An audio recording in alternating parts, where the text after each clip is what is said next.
இனிய வணக்கம். நீதியே வெல்லும், தர்மமே வெல்லும், அதர்மம் என்றும் தோல்வியே தழுவும்.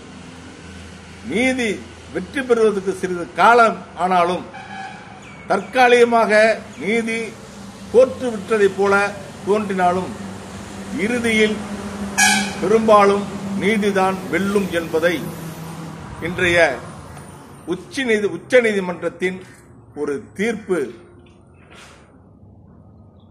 மிகவும் அதிரடியாக அறிவித்துள்ளது.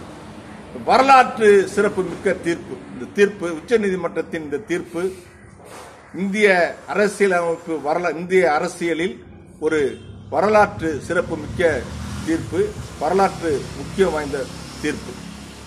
அறிஞர் அண்ணா அவர்கள் சொன்னார், ஆட்டுக்கு தாடி எப்படி தேவையில்லாத ஒன்றோ அது மாதிரி மாநிலங்களுக்கு ஆளுநர் என்பவரும் தேவையில்லாத ஒருவர் என்று அறிஞர் அண்ணா அவர்கள் சொன்னார்கள். இப்பொழுது ஆட்சி பொறுப்பிலே இருக்கக்கூடிய RSS இயக்கத்தினுடைய அரசியல் வாரிசாக இருக்கக்கூடிய பாரதிய ஜனதா கட்சி வெள்ளையர்களை எதிர்ப்பார்கள், ஆங்கிலேயர்களை எதிர்ப்பார்கள். ஆனால் அவர்கள் விட்டு சென்ற அதிகாரத்தை கைவிட மாட்டார்கள். இது நாம் நடைமுறையில் தொடர்ந்து பார்த்து கொண்டிருக்கின்றோம். நாம் இந்திய அரசியலமைப்பு சட்டப்படி ஆட்சி நடத்தும் பொழுது தேவைக்கு ஏற்ற மாறுதல்களை இந்திய அரசியலமைப்பு சட்டத்தில் செய்து கொள்வதில் தவறு இல்லை. அப்படி இருக்கின்ற பட்சத்திலே இந்த ஆளுநர் பதவி தேவையில்லாதது என்று அறிஞர் அண்ணா அவர்கள் சொல்லியிருக்கிறார். மத்தியில் கூட்டாட்சி, மாநிலத்தில் சுயாட்சி என்று கடுமையாக முழங்கியிருக்கிறார். அண்ணா சொன்ன ஒவ்வொரு வார்த்தைகளும் இன்று நிறைவேறி வருகிறது என்பதில் மற்றற்ற மகிழ்ச்சி. இந்த வரலாற்று முக்கியத்துவம் வாய்ந்த தீர்ப்பை உச்சநீதிமன்றம் அளித்துள்ளது. அது சட்ட விதி 142வது சட்ட விதியின்படி ஒரு சிறப்பான உத்தரவையும் பிறப்பித்துள்ளது. அந்த சிறப்பான உத்தரவு என்பது இந்த நிலுவையில் உள்ள தமிழ்நாடு அரசு சட்டப்பேரவையில் நிறைவேற்றப்பட்டு நிலுவையில் உள்ள மசோதாக்களை நிறைவேற்றியதாக அறிவித்துள்ளது. அந்த மசோதாக்கள் நிறைவேற்றப்பட்டதாக அறிவித்துள்ளது இந்த 142வது சட்ட விதியின்படி. இதுவும் மிகவும் வரவேற்க வேண்டிய கருத்து. இந்த சட்டமன்றம் நடந்து கொண்டு இருக்கக்கூடிய நேரத்தில் இந்த தீர்ப்பு வந்ததால் தமிழ்நாடு முதலமைச்சர் அவர்கள் சட்டமன்றத்தில் இந்த தீர்ப்பை பற்றி பேசி அந்த உச்ச நீதிமன்றத்திற்கு நன்றியையும் பாராட்டுகளையும் தெரிவித்துக் கொண்டிருக்கிறார். இந்த தீர்ப்பை வரவேற்றிருக்கிறார். அதில் நமக்கு பெரிய சட்ட நுணுக்கங்கள் தெரியாது என்றாலும் ஓரளவுக்கு நடைமுறை சட்டங்கள் என்ன என்பதை தெரிந்த காரணத்தினால் இதை பற்றி என்னுடைய கருத்தையும் நான் பதிவிட விரும்புகிறேன்.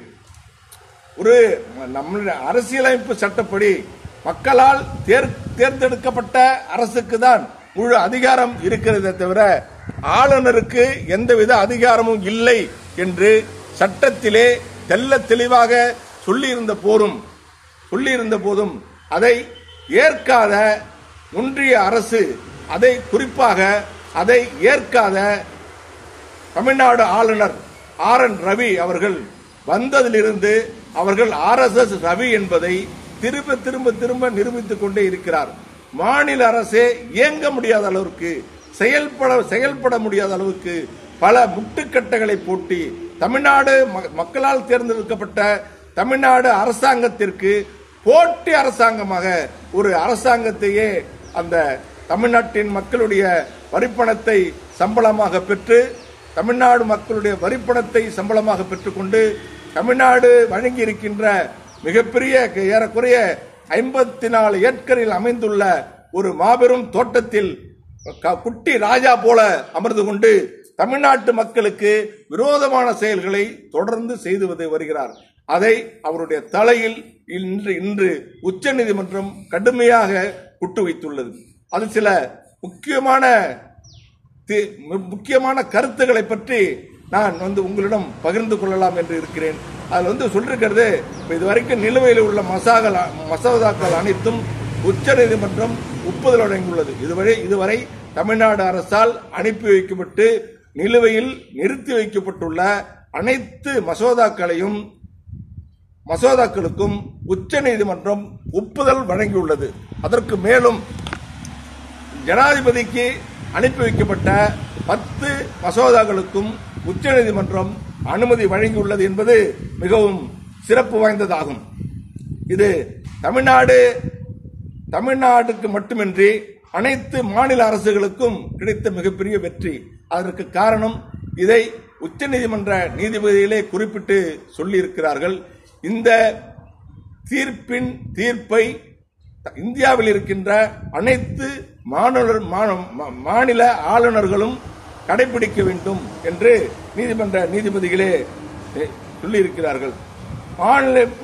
முதலமைச்சர் அவர்கள் சொல்லியிருக்கிறார், மாநில சுயாட்சியை நிலைநிறுத்த தமிழ்நாடு அரசு போராடி வெற்றி பெற்றுள்ளது என்ற கருத்தை தமிழ்நாடு குடியரசுத் தலைவர் தமிழ்நாடு முதலமைச்சர் அவர்கள் சொல்லியிருக்கிறார்.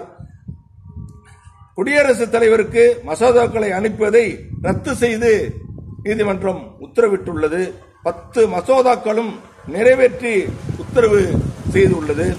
ஆரன்றி நிறுத்தி வைத்த 10 மசோதாக்களுக்கும் நீதிமன்றத்தால் ஒப்புதல் வழங்கப்பட்டுள்ளது. பேரவையில் நிறைவேற்றிய 10 மசோதா நிறுத்தி வைத்தது சட்ட விரோதமானது என்று உச்சநீதிமன்றம் தீர்ப்பு வழங்கியிருக்கிறது. ஆளுநருக்கு தன்னிச்சையான வீட்டோ அதிகாரம் இல்லை. ஆளுநர் சுயமாக முடிவெடுக்கக்கூடிய தன்னிச்சையான வீட்டோ அதிகாரம் ஆளுநருக்கு கிடையாது என்று உச்சநீதிமன்றம் அதிரடியாக அறிவித்துள்ளது.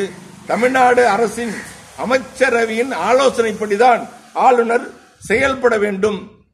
தமிழ்நாடு அரசின் தமிழ்நாடு அரசின் அல்ல, மாநில அரசின் அமைச்சரவையின் ஆலோசனைப்படி ஒப்புதல் படிதான் ஆளுநர் செயல்பட வேண்டும் என்ற ஒரு அதிரடியான தீர்ப்பையும் வழங்கியிருக்கிறார்கள்.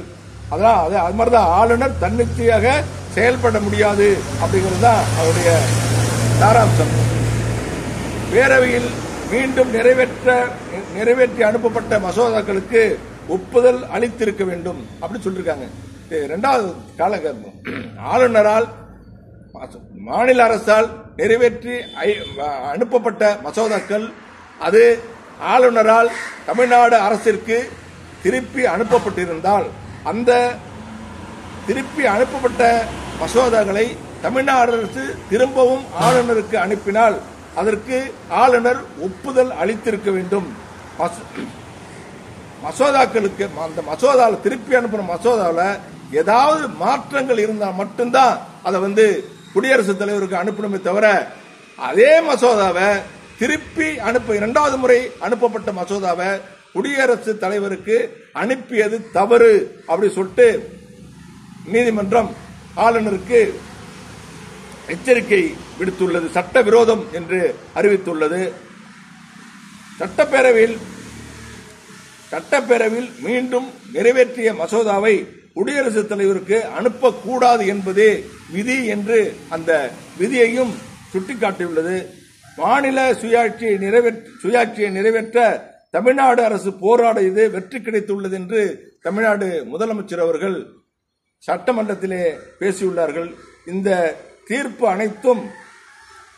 அனைத்து மாநில ஆளுநர்களும் மதித்து நடக்க வேண்டும் என்றும் இந்த உச்சநீதிமன்றம் ஆளுநருக்கு அனைத்து மாநில ஆளுநர்களுக்கும் அறிவுறுத்தல் வழங்கியுள்ளது. நீதி காலதாமதமாக கிடைத்தாலும் ஒரு சிறப்பான நீதியை நீதிமன்றம் வழங்கியுள்ளது மிக மிக மகிழ்ச்சி அளிக்கக்கூடிய ஒன்றாகும். இது ஒரு பெரிய முக்கியமான பல சட்ட மசோதாக்கள் கல்வியை காவிமயமாக்குவதற்கு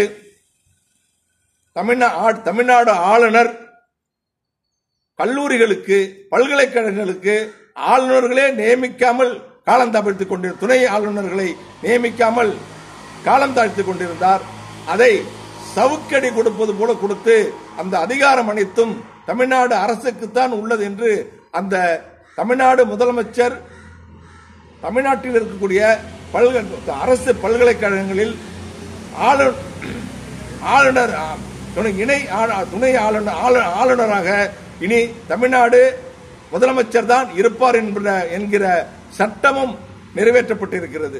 இது தமிழ்நாடு அரசு கிடைத்த மிகப்பெரிய வெற்றி என்பதை விட ஜனநாயகத்திற்கு கிடைத்த மிகப்பெரிய வெற்றியாகவே கருதப்பட வேண்டும். மீண்டும் இதிலே சட்ட நிபுணர்கள் பல கருத்துக்களை கூறுவார்கள் என்பது நம்பிக்கை இருந்தாலும் நமது நடைமுறையிலே உள்ள இந்த செய்தி மிகவும் மகிழ்ச்சி தரக்கூடிய செய்தியாக தமிழக மக்களுக்கு அமைந்துள்ளது. இதுவரை ஆளுநருக்கு கூஜா தூக்கிய வலதுசாரிகள் பல போர்வையில் பத்திரிகையாளர், அரசியல் விமர்சகர், வலதுசாரிகள், கல்வியாளர்னு பல போர்வையில் ஆளுநருக்கு கூஜா தூக்கிய அத்தனை பேரும் இந்த நீதிமன்றத்தின் தீர்ப்பிற்கு என்ன பதில் சொல்ல போகிறார்கள் என்று தெரியவில்லை. இது வெக்கி தலக்குனிய வேண்டிய ஒரு செய்தி. ஆளுநர் உடனடியாக தன் பதவியை ராஜினாமா, பதவி காலம் அவருக்கு முடிஞ்சிடுச்சு. பதவி காலம் முடிஞ்சும் எந்தவித மறு உத்தரவும் இல்லாம அவர் இந்த பதவியில தொத்திட்டு இருக்காரு.